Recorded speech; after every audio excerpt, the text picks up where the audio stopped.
আসলে যদি জনগণের হকে আদায় হইতো তাহলে দেখা যাচ্ছে প্রত্যেকটা বৃদ্ধ তাদেরকে রাস্তার পাশে রাত কাটাইতে হইতো না। জনগণের যে হক আদায় হইতো তাহলে কোনো বৃদ্ধ বা বৃদ্ধাকে বৃদ্ধাশ্রমে দেখা যাইতো না। জনগণের হক আদায় করা থাকলে রোদের সময় প্রচন্ড রোদে রাস্তার ভিতরে রাস্তার আশেপাশে যেই বৃদ্ধ মানুষগুলো বসবাস করে তাদেরকে দেখা যাইতো না। প্রচন্ড ঝড় তুফান বৃষ্টির ভিতরে যারা গাছতলায় ওই জায়গায় এভাবে তাদের দিন কাল রাত কাটাইতেছে তাদেরকে দেখা যাইতো না। সবাই সবার নিজের যে হক আছে তারা এটা পাইতো। আসলে এটা সঠিকভাবে আদায় হয় না। তো আদায় করার জন্য সিস্টেম চালু রেখে দেওয়া গেছে হযরত ওমর রাদিয়াল্লাহু তাআলা আনহু, কিন্তু সেটা আমরা আবার উঠাই দিতেছি। আমরা কারো কোনো হক আদায় করি না। এক মুসলমান অপর মুসলমানের উপর ৬টা হক আছে। কয়টা হক আদায় করি? কয়টা হক আমরা আদায় করি? না দেই সালাম, না নেই তার খোঁজ খবর, না যাই তার জানাজার নামাজের ভিতরে। এমন হতে পারে আমি মারা গেলে আমার জানাজার নামাজের ভিতরে কেউ আসবে না, এটাও একটা হক। এমনও হতে পারে আমি আজকে অনেক বড় স্তরে অনেক উঁচু পর্যায়ে আছি, কিন্তু এমন সময় দেখা যাবে এটা আমার ছেলে সন্তান না হইতে পারে, তার ছেলে সন্তান সেটাও না হতে পারে, বা তার ছেলে সন্তান না আমার আত্মীয়র ভিতর হতে পারে কেউ নিচু মানের। সে কি করবে? সে রাস্তার ভিতরে সে কাটাইবে। বলো হুজুর এমন কোন এখন পরিস্থিতি নাই যে রাস্তার ভিতরে কাটাইবে, কারণ এখন যুগ দিন দিন উন্নত হয়, কিন্তু হবে একদিন না একদিন হবে। সেটা যদি এখন না হয় কিন্তু কাল কিয়ামতের দিন প্রত্যেকটা হিসাব আপনাকে দিয়ে জানাতে হবে। যারা নেতৃত্ব দেয়, যারা ক্ষমতাবান, প্রত্যেকটা ক্ষমতাবানকে লোককে কাল কিয়ামতের দিন সেকেন্ডে সেকেন্ডে তাদের উপর আযাব দেওয়া হবে। প্রত্যেকটা কদমে কদমে হিসাব নেওয়া হবে। প্রত্যেকটা ক্ষমতাবান, প্রত্যেকটা নেতৃত্বওয়ালা, প্রত্যেকটা মর্যাদাবান মানুষ, যারা টাকার বিনিময়ে মানুষ থেকে সম্মান নিত, এই মানুষগুলো কাল কিয়ামতের দিন আল্লাহ তাআলার সামনে দু পায়ে একটা দাঁড়াবে 50,000 বছর। এটা আমার জন্য হবে, আপনার জন্য হবে, নেককারের জন্য হবে, বদকারের জন্য হবে। 50,000 বছর কিয়ামতের প্রথম দিন দাঁড়াতে থাকতে হবে।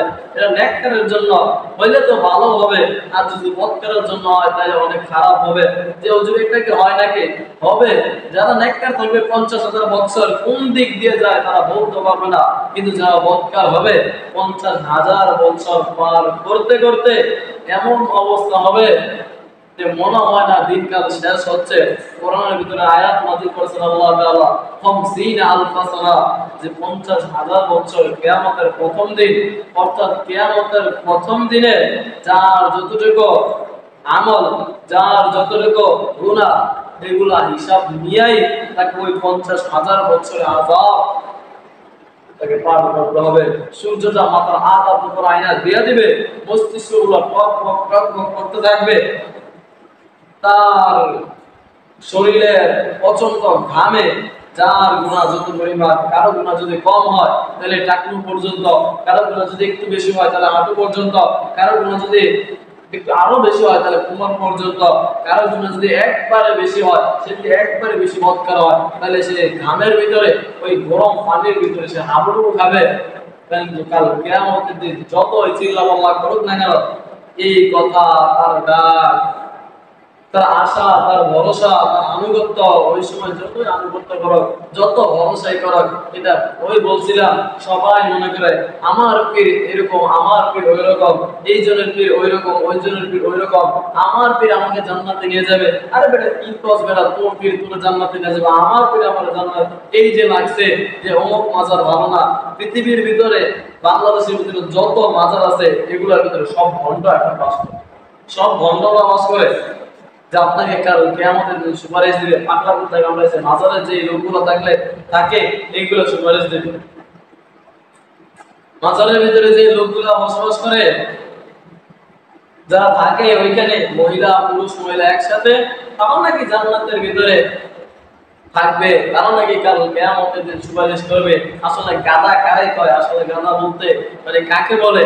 নিজেই গাদা, নিজে আবার এটা বলে যে মাজারের ভিতরে লোক থাকে। আর এটা তো একটা কমন সেন্স থাকা দরকার, যারা নাচে গায় হইহুল্লাহ করে মহিলা পুরুষ একসাথে থাকে, এইটা এতটুকু বলতে তো জানা যায় তারা জান্নাতে থাকবে নাকি ফেরেশতাদের বাড়ি যাবে, এটা তো এতটুকু বোঝা যায়। কিন্তু আমরা এত পরিমাণ নিচে নামছি যে জ্ঞান জিনিসটা, বুদ্ধি জিনিসটা, বিবেক জিনিসটা আমাদের ভিতরে আছে।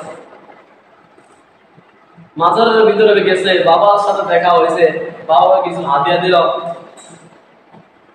বাবা হাদিয়া দিতে সে অনেক প্রস্তুত। কারণ কি, বাবা তাবিজ দিছে 3টা 4টা। আসলে কোন সময় তাবিজ ঝুলাবেন না, কুফরি, এটা কুফরি হয়,